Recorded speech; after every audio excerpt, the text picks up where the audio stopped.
Hello, Barry. Hello, John. How are you? I'm fine.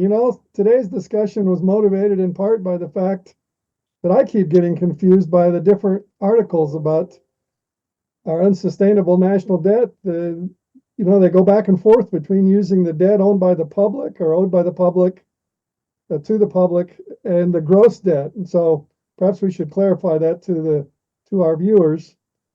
Uh, the gross debt is sneaking up on 36 trillion. Here in late June 2024, it's a little bit over 35 trillion, which is a mind-boggling number. But the important thing about a number like that, and the debt owed to the public is at 27 trillion. The two important parts about that are one, the size in relation to the economy. Both of those debt numbers are bigger than our economy, because our economy is at about $26 trillion. And the other important number is the likely interest payments, which the interest rate is currently hovering around 5%. Most people believe the interest rate, at least on the debt, if not regular interest rates, will go higher because of increased risk of the debt and plus the increased borrowing pressure. And at about 5%, you don't have to be a math whiz to understand that will cost us about 5% of 35 trillion is 1.7 trillion. Okay, so how do you put that number in perspective? That's a third of our federal revenue. Yeah. You wonder why admirals and generals are saying that the national debt is a major security threat. We're crowding out other spending by having to pay more and more interest. Yeah, the number that shocked me at this point, this latest study of debt by the Congressional Budget Office is pretty grim. Every citizen now owes $100,000 in public debt, every single citizen. And essentially what that most recent study shows is that this debt is growing at a rate that's pushing us very close to what we call the fiscal cliff. That is the point where people lose confidence in the ability of our country to repay the debt. So I think we're reaching the final years of the debt crisis because it can't go on forever, right? It's definitely unsustainable. And the important thing to understand about it, the fiscal cliff, I would have to say the vast, vast majority of Americans that don't even realize what kind of trouble we're in, is that we're going to have to do some combination of three really unpleasant, painful things, namely raise taxes. And there's a question in many people's mind about which taxes will actually produce much additional revenue and at what painful cost to our economy.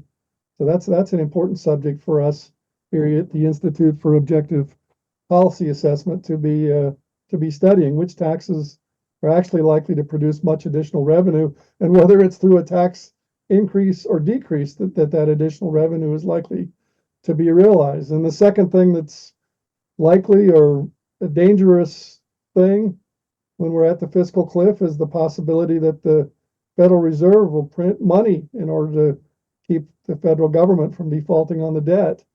And if the inflation rate gets high enough, hyperinflation, close to that, supply chains will break down. So there's no way to defend against that. You can buy all the gold in the world that you want to hedge against inflation and do other things. And if the supply chains break down because the prices that you can charge are so uncertain, we're all going to be in deep trouble because we're all dependent on each other through our complicated economy.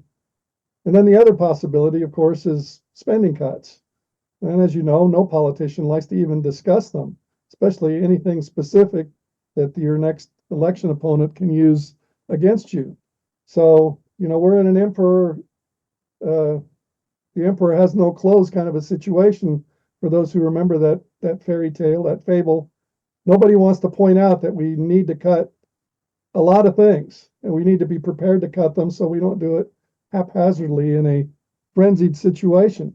So we need to get ready for possibly going over the fiscal cliff. Hopefully we can still prevent that.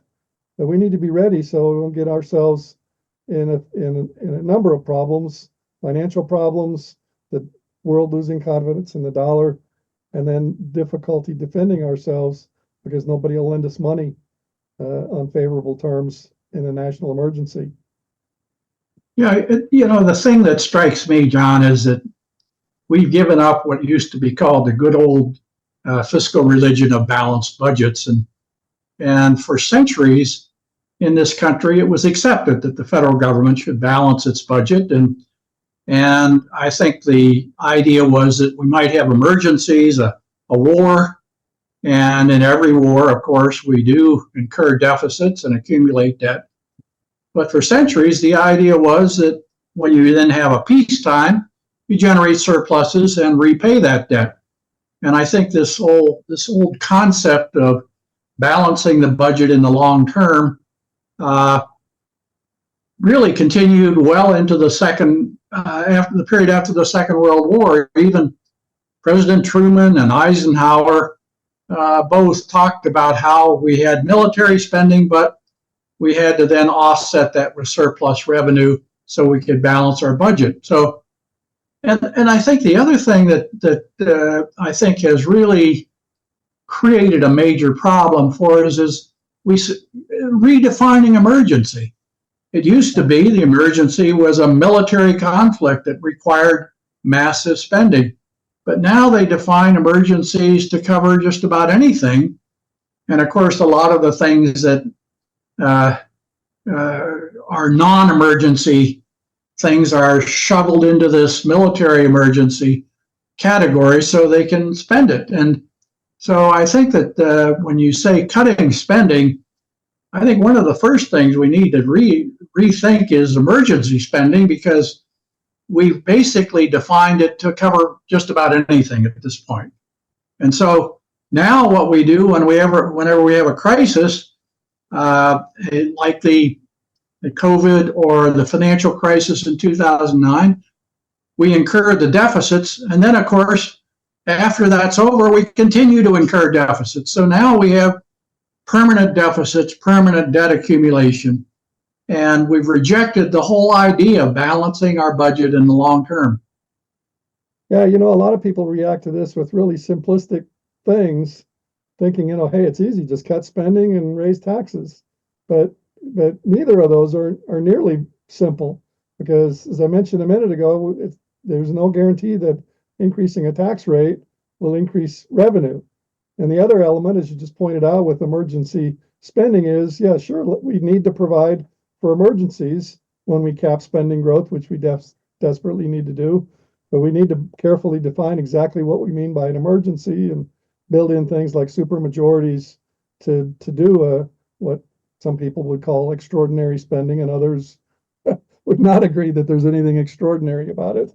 So the cap on spending growth that we desperately need is not just hey, let's limit spending growth to 0% or 1% or 2%. We need to build in provisions to deal with emergencies, and we need to look at tax increases. Sadly, both of us are political conservatives, and we don't talk about tax increases lightly, but we've gotten ourselves in a deep fix here. And so, it's like when you run a party and the tab comes due, you got to figure out some way to pick up that tab.